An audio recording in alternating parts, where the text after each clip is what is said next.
Hi guys, welcome back to my YouTube channel. हम पढ़ रहे थे आमेर में कछवाहा वंश के बारे में, तो हम उसको आगे बढ़ाते हैं और पढ़ते हैं माधो सिंह फर्स्ट के बारे में। तो चलिए शुरू करते हैं।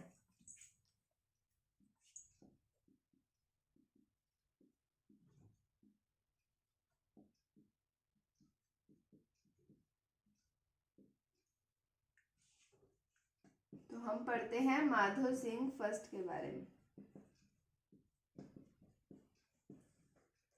तो माधो सिंह फर्स्ट का हम सबसे पहले निर्माण कार्य देखते हैं कि इन्होंने क्या निर्माण कार्य करवाया। कि शील की डूगरी,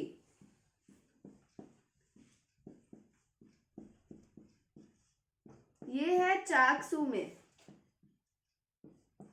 तो चाकसू में है शील की डूगरी, यहाँ पर शीतला माता के मंदिर का निर्माण करवाया।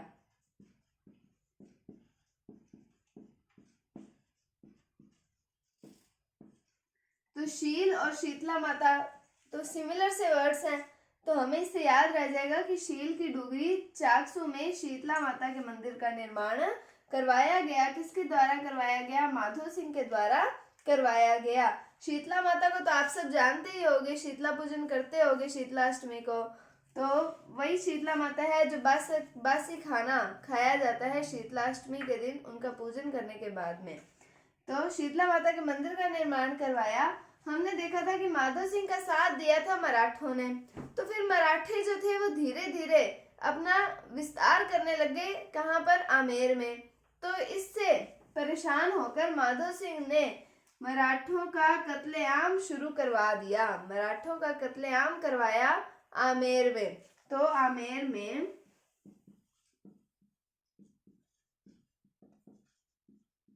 मराठों का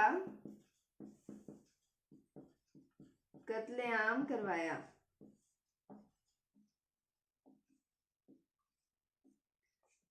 तो शीतला माता के मंदिर का निर्माण करवाया, आमेर में मराठों का कत्लेआम करवाया। आगे बढ़ते हैं हम इनके बारे में।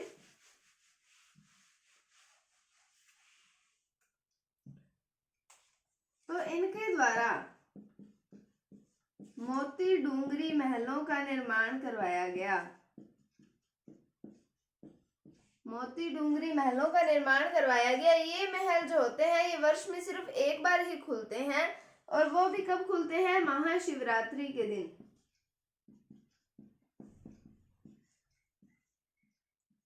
तो महाशिवरात्रि के दिन इन महलों को खोला जाता है। किन महलों को? मोती डूंगरी महलों को।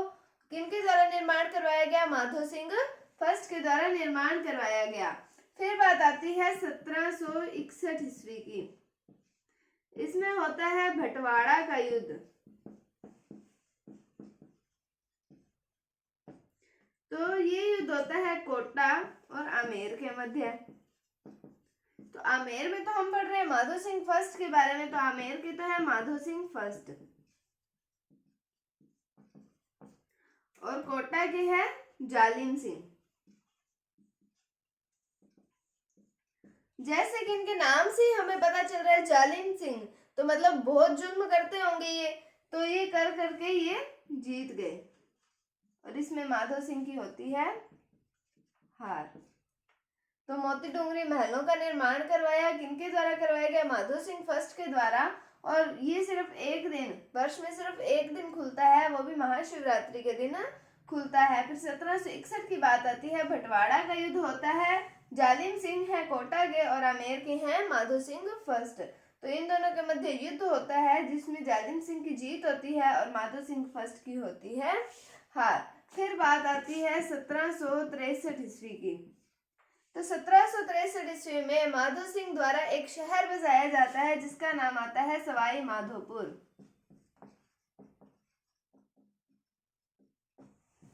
तो 1763 ईस्वी में सवाई माधोपुर शहर बसाया था। किसने बसाया था? माधो सिंह फर्स्ट ने बसाया था। कब बसाया था? 1763 ईस्वी में। और बंटवारा का युद्ध कब हुआ था? 1761 ईस्वी में। इस युद्ध के 2 वर्ष पश्चात इन्होंने सवाई माधोपुर शहर की स्थापना की थी। ये था माधो सिंह फर्स्ट के बारे में। अब पढ़ते हैं हम अगले शासक जिनका नाम आता है प्रताप सिंह, उनके बारे में।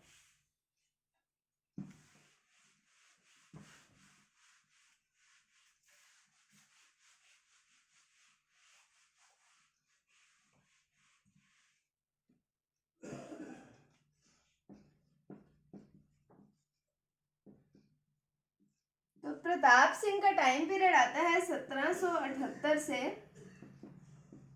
1803 ईस्वी तक। 1778 से 1803 ईस्वी तक शासन करने वाले शासक कौन से आते हैं? ये आते हैं प्रताप सिंह। तो प्रताप सिंह द्वारा 1799 ईस्वी में हवा महल का निर्माण करवाया गया। तो हवा महल का निर्माण किसने करवाया? प्रताप सिंह ने। कब करवाया? 1799 ईस्वी के अंदर। इस हवा महल में 5 मंजिलें हैं। तो 5 मंजिला महल है ये। इसके अंदर 953 खिड़कियां हैं और 365 झरोखे हैं। 5 मंजिला महल है, हवा महल, और इसके अंदर 953 खिड़कियां हैं और 365 झरोखे हैं। कहाँ पर? हवा महल में। कब निर्माण हुआ? 1799 ईस्वी में, और प्रताप सिंह ने निर्माण करवाया। इसके बाद में इनके वास्तुकार की बात आती है।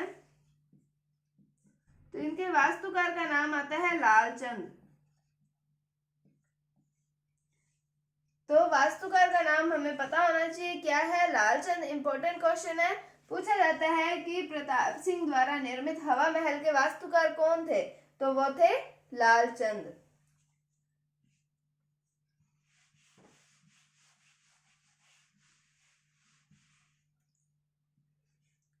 फिर बात आती है इनके समय में तमाशा नाट्य शैली। तमाशा नाट्य शैली, इसका जयपुर में आगमन हुआ था। किसका हुआ था? तमाशा नाट्य शैली का जयपुर में आगमन हुआ था। वैसे ये बेसिकली है कहाँ की? ये है महाराष्ट्र की। महाराष्ट्र की है। कौन सी है? तमाशा नाट्य शैली। और इसके प्रमुख कलाकार, तो इनके प्रमुख कलाकार का नाम पूछा जाता है किनके टाइम पे? प्रताप सिंह के टाइम पे। तो उनका नाम आता है बंशीधर भट्ट। बंशीधर भट्ट इसके प्रमुख कलाकार हैं। तो तमाशा नाट्य शैली इनके समय में, किनके समय में आई थी? प्रताप सिंह के समय में आई थी। कहाँ पर आई थी? जयपुर में। और ये बेसिकली है कहाँ की? महाराष्ट्र की। और इसके प्रमुख कलाकार प्रताप सिंह के समय पर कौन थे? ये थे बंशीधर भट्ट। उसके बाद में इनके दरबार में 22 विद्वान रहते थे। तो इन 22 विद्वानों की मंडली को हम कह सकते हैं, कहा जाता था गंधर्व बायसी। गंधर्व बायसी, या इसे प्रताप बायसी भी कहा जाता है। तो ये प्रश्न भी कई बार पूछा जाता है कि गंधर्व बायसी किसके काल में थी? तो वो थी प्रताप सिंह के काल में। क्या है गंधर्व बायसी? कि प्रताप सिंह के दरबार में 22 विद्वान रहते थे। तो 22 विद्वानों के इस समूह को कहा जाता है गंधर्व बायसी या प्रताप बायसी। फिर ये इनको कविताएं लिखने का शौक था। तो ये प्रताप सिंह के नाम से कविताएं नहीं लिखते थे, ये कविताएं लिखते थे बृजनिधि के नाम से। तो ये बृजनिधि के नाम से कविताएं लिखते थे। फिर बात आती है इनके दरबारी की। इनके दरबारी का नाम आता है देवर्षि भट्ट बृजपाल। तो इनके दरबारी का क्या नाम है? देवर्षि भट्ट बृजपाल। और उनकी रचना का नाम आता है राधा गोविंद संगीत सार। राधा गोविंद संगीत सार किसकी रचना है? देवर्षि भट्ट बृजपाल की। ये किस नाम से? प्रताप सिंह किस नाम से कविताएं लिखते थे? वो लिखते थे बृजनिधि के नाम से। और इनके दरबारी का नाम क्या आता है? देवर्षि भट्ट बृजपाल। और इनकी रचना है राधा गोविंद संगीत सार। उसके बाद में हम पढ़ते हैं 2 युद्धों के बारे में। एक युद्ध होता है 1787 ईस्वी में और दूसरा होता है 1790 ईस्वी में। पहले हम पढ़ते हैं 1787 ईस्वी का। तो इस युद्ध का नाम आता है तुंगा का युद्ध। और जो हम 1790 ईस्वी में पढ़ेंगे उसका नाम आएगा पाटन का युद्ध। अब ये युद्ध होता किनके बीच में है? प्रताप सिंह और मराठों के बीच में होता है। और ये युद्ध भी किन के बीच में होता है? प्रताप सिंह और मराठों के बीच में होता है। तो इस युद्ध के अंदर तो होते हैं प्रताप सिंह विजयी, लेकिन इस युद्ध में प्रताप सिंह हार जाते हैं। तो 1787 में तुंगा का युद्ध और 1790 में पाटन का युद्ध होता है। तुंगा के युद्ध में जीत किसकी होती है? प्रताप सिंह की। और पाटन के युद्ध में जीत किसकी होती है? मराठों की। ये था प्रताप सिंह के बारे में। आई होप आपको समझ आ रहा होगा ये टॉपिक। अब हम पढ़ते हैं इनके अगले शासक बनते हैं राम सिंह सेकंड, उनके बारे में।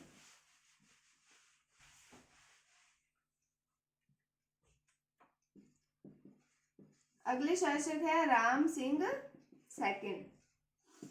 तो ये 1857 की क्रांति के समय के शासक हैं। और 1857 की क्रांति में इन्होंने साथ दिया अंग्रेजों का, और अंग्रेजों द्वारा इन्हें एक उपाधि दी गई जिसका नाम आता है सितार ए हिंद। और इन्हें एक परगना भी दिया गया जिसका नाम आता है कोटपुतली परगना। तो 1857 की क्रांति के समय के शासक कौन से हैं? आमेर के राम सिंह सेकंड हैं। तो इन्होंने अंग्रेजों का साथ दिया 1857 की क्रांति में, जिस कारण अंग्रेजों ने खुश होकर इन्हें सितार ए हिंद की उपाधि दे दी थी और कोटपुतली परगना भी दे दिया था। किनको दिया था? राम सिंह सेकंड को। उसके बाद में मैंने आपको बताया था कि शीला देवी के मंदिर का जो वर्तमान स्वरूप है उसका निर्माण किनके द्वारा करवाया गया था? राम सिंह सेकंड के द्वारा। तो ये बात आती है कि शीला देवी के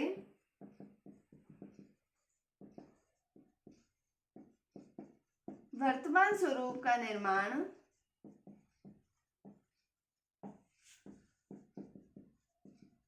करवाया। शीला देवी के मंदिर के वर्तमान स्वरूप का निर्माण पूछा जाए किसके द्वारा करवाया गया, तो वो करवाया गया था राम सिंह सेकंड के द्वारा। अब हम पढ़ते हैं इनके कुछ निर्माण कार्यों के बारे में। तो 1844 ईस्वी की बात आती है। पहला तो आता है महाराजा कॉलेज, और दूसरा आता है संस्कृत कॉलेज। दोनों कॉलेज ही जयपुर में है। तो महाराजा कॉलेज और संस्कृत कॉलेज का निर्माण करवाया इन्होंने। फिर बात आती है 1857 ईस्वी की। तो 1857 ईस्वी में इन्होंने Rajasthan school of fine arts इसका निर्माण करवाया था। 1857 ईस्वी में Rajasthan school of fine arts. ये तो इस समय का नाम है, उस समय से क्या कहा जाता था? मदरसा ए हुनरी। उस समय से क्या कहा जाता था? मदरसा ए हुनरी। तो इनके द्वारा शीला देवी के मंदिर के वर्तमान स्वरूप का निर्माण करवाया गया। 1844 ईस्वी में महाराजा कॉलेज और संस्कृत कॉलेज का निर्माण करवाया, और 1857 में Rajasthan school of fine arts के नाम से इन्होंने स्कूल का निर्माण करवाया था। उसके बाद में बात आती है 1876 ईस्वी की।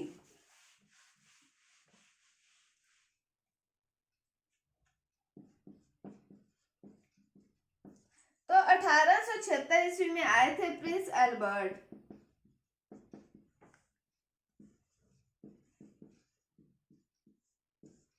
1876 ईस्वी में कौन आए थे? Prince Albert. तो इनके स्वागत के लिए इन्होंने जयपुर में अल्बर्ट हॉल का निर्माण करवाया था। और इस एल्बर्ट हॉल के वास्तुकार की बात की जाए तो इनके वास्तुकार का नाम आता है स्टीवन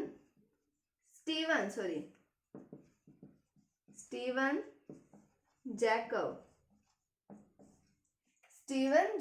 इनके वास्तुकार का नाम आता है। 1876 ईस्वी में प्रिंस एल्बर्ट आए थे, जयपुर आए थे। तो उन्होंने राम सिंह सेकंड ने इनके स्वागत के लिए एल्बर्ट हॉल का निर्माण करवाया जयपुर में, जिसके वास्तुकार कौन आते हैं? Steven Jacob. फिर मैंने आपको कल ये बात बताई थी कि जयपुर को पिंक सिटी कहा जाता है, गुलाबी नगरी कहा जाता है, क्यों कहा जाता है, अब उसके पीछे की हम कहानी देखते हैं कि राम सिंह सेकंड के काल में ही आए थे प्रिंस एडवर्ड। प्रिंस एडवर्ड 7 कहा जाता है इन्हें। तो प्रिंस एडवर्ड 7 इनके काल में आए थे जयपुर। तो जयपुर को राम सिंह सेकंड ने गेरुआ रंग करवा दिया था, गेरुए रंग से रंग दिया था। कौन से रंग से रंगा था, गेरुआ। तो गेरुआ आपने शाहरुख खान का गाना भी सुना होगा, गेरुआ, उसके अंदर भी आता है। तो प्रिंस एडवर्ड 7 आए थे राम सिंह सेकंड के काल में। इनके साथ एक और बंदा आया था। कौन आया था, स्टेनले रीड आए थे। इनके साथ में आए थे स्टेनले रीड। तो प्रिंस एडवर्ड 7 के स्वागत के लिए राम सिंह सेकंड ने जयपुर को गेरुए रंग से रंग दिया था। और स्टेनले रीड एक कवि कह सकते हैं या एक हम लेखक कह सकते हैं, इन्हें राइटर थे। तो इनकी पुस्तक आती है जिसका नाम आता है the royal town of India. The royal town of India, इसमें इन्होंने जयपुर को पिंक सिटी कहा है।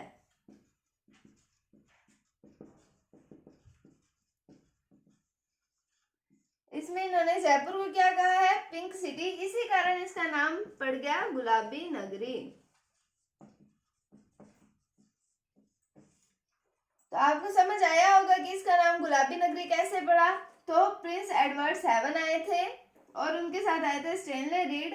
तो राम सिंह सेकंड ने जयपुर को रंगवा दिया गेरुए रंग से और स्टेनले रीड ने अपनी पुस्तक the royal town of India के अंदर जयपुर को कहा पिंक सिटी। इस कारण इसका नाम पड़ गया गुलाबी नगरी। अब एक लास्ट शासक और आते हैं आमेर के, जिनका नाम आता है माधो सिंह सेकंड।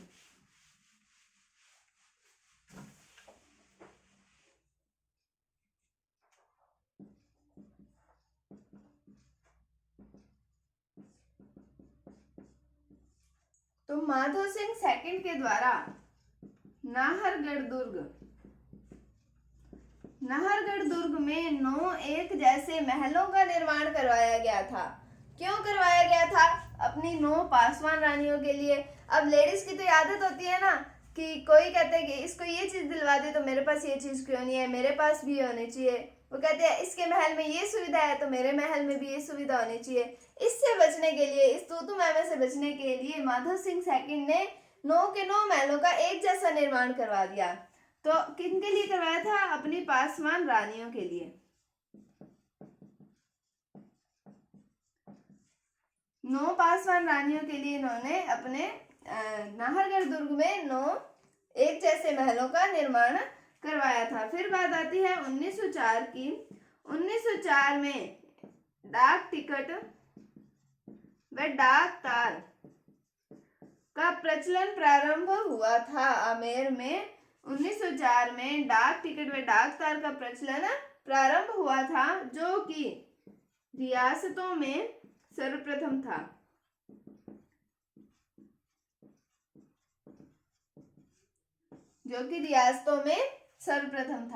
तो नाहरगढ़ दुर्ग में 9 एक जैसे महलों का निर्माण करवाया। 1904 में डाक टिकट व डाक तार ये इनका प्रचलन प्रारंभ हुआ और रियासतों में ये सर्वप्रथम था।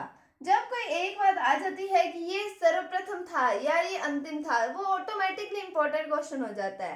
तो ये भी एक इंपॉर्टेंट क्वेश्चन है कि 1904 में डाक टिकट व डाक तार इनका प्रचलन प्रारंभ हुआ था, जो कि रियासतों में सर्वप्रथम था। ये था माधो सिंह सेकंड के बारे में। यहीं पर हमारे आमेर के कछवाहा वंश कंप्लीट होते हैं। उम्मीद है आपको ये टॉपिक समझ आया होगा। अगर आपको कोई भी डाउट है तो आप कमेंट सेक्शन में पूछ सकते हैं। अगर आपको वीडियो थोड़ा सा भी अच्छा लगा तो इसे लाइक कीजिए, शेयर कीजिए और अगर आप हमारे चैनल पर नए हैं तो इसे सब्सक्राइब जरूर कीजिए। Thank you, thanks for watching, bye bye.